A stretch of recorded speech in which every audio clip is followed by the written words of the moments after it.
2011년 시리아에서 정부군과 반군의 내전이 발발한 뒤 이란은 바샤르 아라사드 대통령이 이끄는 시리아 정부를 군사적으로 지원해왔는데요. 그런데 지난 25일 미국이 이란의 지원을 받는 이 시리아 민병대 시설의 공습에 관심이 집중되고 있습니다. 이에 대해 존 커비 미 국방부 대변인은 바이든 대통령의 지시로 미군이 시리아 동부에서 이란의 지원을 받는 민병대의 기반 시설을 겨냥한 공습을 진행했다고 전했는데요. 그러면서 이번 공습은 최근 미국인과 동맹국 사람들에 대한 공격과 계속된 위협에 대한 대응이라고 밝혔습니다. 또한 동맹 파트너들과 협의 등 외교적인 조치와 함께 비례적으로 군사 대응을 했다며 이번 작전은 분명한 메시지를 보내는 것인 동시에 앞으로 바이든 대통령은 미국과 동맹 인사들을 보호하기 위해 분명히 행동할 것이라고 설명했습니다. 결국 이번 미군의 타격으로 카타이브 헤즈볼라 등 시리아에서 활동하던 친이란 민병대들의 시설 여러 곳이 파괴됐는데요. 또한 커비 대변인은 공습에 따른 인명피해 규모를 구체적으로 언급하진 않았지만 이슬람 시아파 전투원 10명 이상이 숨진 것으로 알려졌습니다. 실제로 이번 공습에 대해 시리아 내전 감시단체 시리아 인권관측소는 미군이 시리아 동부 도시 부카말과 가까운 이라크에서 군수물자를 싣고 오던 트럭 세대를 타격하면서 최소 17명이 숨졌다고 밝혔죠. 그러면서 시리아 인권관측소는 사망자들은 모두 이란의 지원을 받는 것으로 알려진 하시드 알사비 민병대 소속이라고 설명했는데요. 한편 미국의 이번 공습은 앞서 지난 15일 이라크 북부 쿠르드 자치지역 에르빌에 있는 미군 기지를 겨냥한 로켓포 공격에 대한 보복 성격으로 볼 수 있습니다. 당시 미 언론에 따르면 시리아 민병대의 공격으로 1명이 숨지고 민간인 8명과 미군 1명이 다쳤었죠. 결국 시리아 민병대의 공격 직후 토니 블링컨 미 국무장관은 우리는 이라크 쿠르드 자치지역에서 벌어진 로켓포 공격에 격분했다며 분노를 드러냈는데요. 또한 로이드 오스틴 미 국방장관 역시 친이란 조직이 로켓포 공격의 배후라고 주장한 바 있습니다. 게다가 일주일 만인 지난 22일에는 주 이라크 미국 대사관이 있는 이라크 바그다드의 외교 공관과 이라크 정부청사가 있는 고도 경비구역에 로켓이 떨어지면서 바그다드 일대가 공포 분위기에 휩싸였는데요. 지난해 1월 이란 군부 가셈 솔레이마니 혁명수비대 정예군 사령관이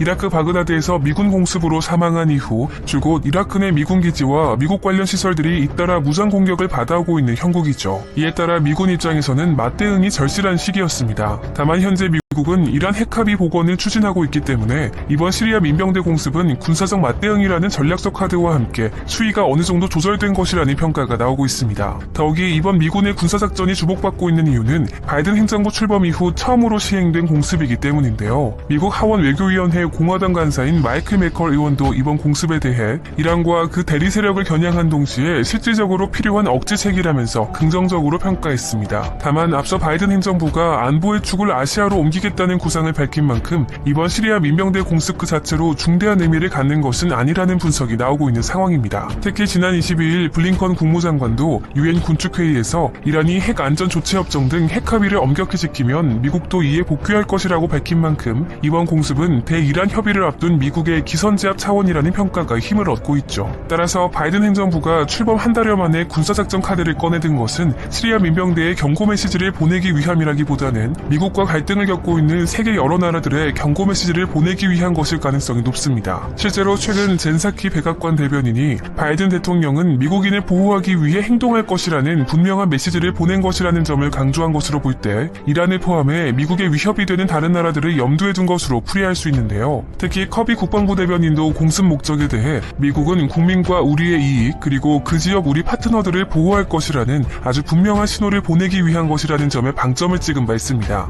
이에 따라 전문가들은 미국 국방부가 군사작전의 구체적인 내용을 공개한 것은 이례적이라고 평가하면서 공습을 통한 메시지를 분명히 하려는 의도로 해석하고 있습니다. 결국 바이든 대통령이 출범 이후 대외 정책에 대해 외교를 앞세우고 군사력은 외교력을 뒷받침하도록 하겠다는 입장을 강조해왔지만 취임 한 달여 만에 군사작전 카드를 동원하면서 군사적 옵션이 배제된 것은 아니라는 신호를 전 세계에 보낸 셈이죠. 한편 미국의 공습 이후 당장 미국과 긴장 관계에 있는 나라들은 크게 발끈하고 나섰는데요. 특히 이란은 미국의 시리아 공습이 이 지역의 테러리즘을 조장한다고 비난했습니다. 구체적으로 이란의 알리 샴칸이 이란 국가안전보장회의 의장은 미국의 최근 조치는 이 지역에서 이슬람 극단주의 단체 IS의 활동을 강화하고 확대한다고 주장하면서 테러 저항 세력에 대한 공격은 조직화된 테러리즘의 새로운 시작이라며 미국을 비판했습니다. 또한 이란 외교부 역시 미국의 공습에 대해 시리아 주권과 영토에 대한 침해라고 강력하게 비난했죠. 바로 사이드 하티브자데 이란 외교부 대변인이 성명을 통해 미국의 공습은 시리아 주권과 영토의 완전성에 대한 노골적인 침해이자 국제법과 인권 위반이라면서 이것은 영내를 불안정하게 만들 것이라고 비난한 것입니다. 그러면서 미군은 시리아 영토에서 불법적으로 천연자원을 약탈해왔으며 공습을 진행했다며 미군은 시리아 영토 내 불법 기지에서 테러리스트들을 훈련시켜 자신들의 의제를 성취하기 위한 도구로 이용하고 있다고 미국을 맹비난했습니다. 더욱이 지난 26일 중국 외교부 왕원빈 대변인도 정례 브리핑에서 시리아 주권과 독립, 영토를 완전히 존중할 것을 촉구한다고 발표했고, 같은 날 마리아 자카로바 러시아 외교부 대변인 역시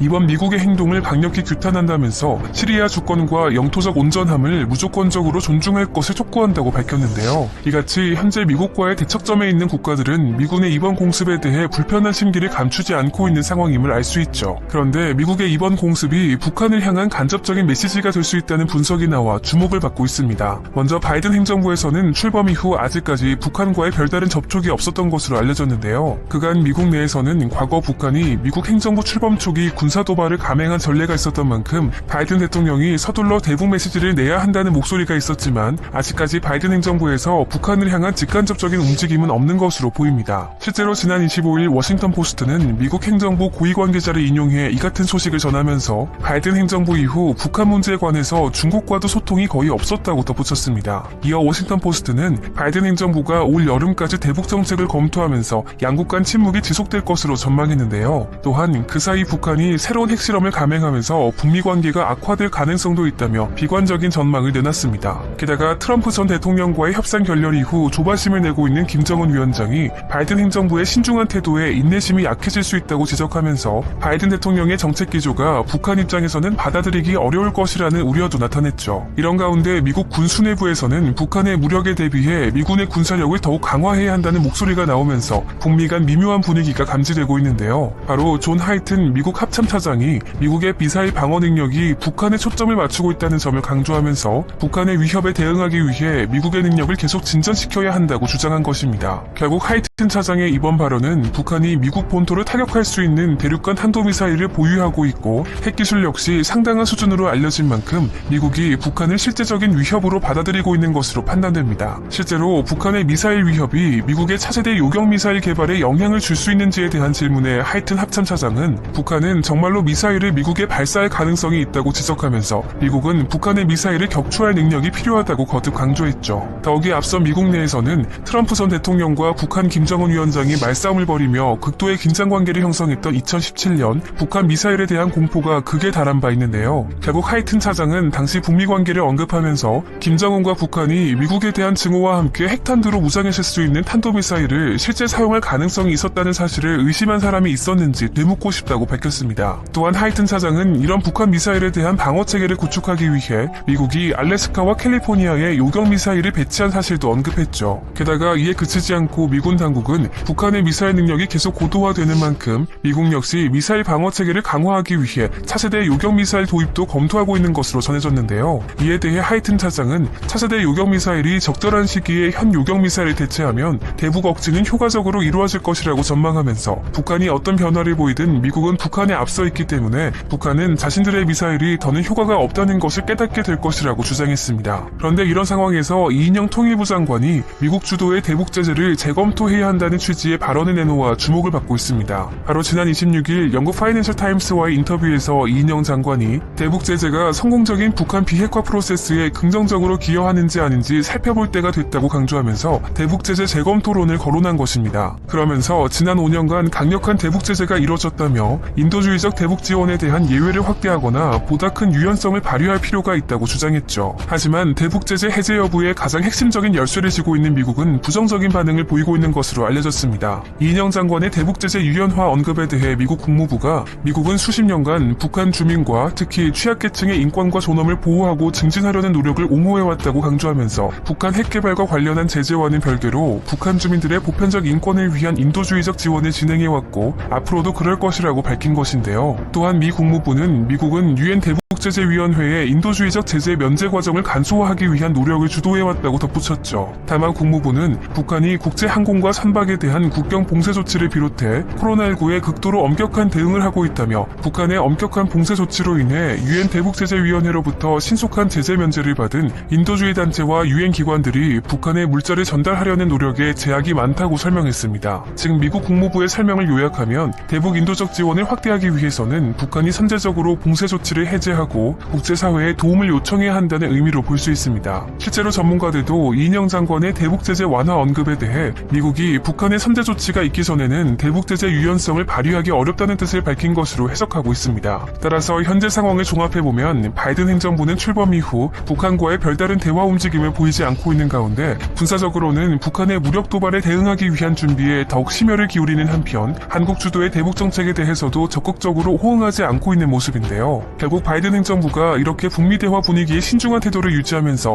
북한의 선제적인 움직임을 요구하고 있기 때문에 시리아 민병대를 향한 미군의 군사작전이 김정은 위원장을 자극하는 기폭제가 될 수 있을지 관심이 집중되고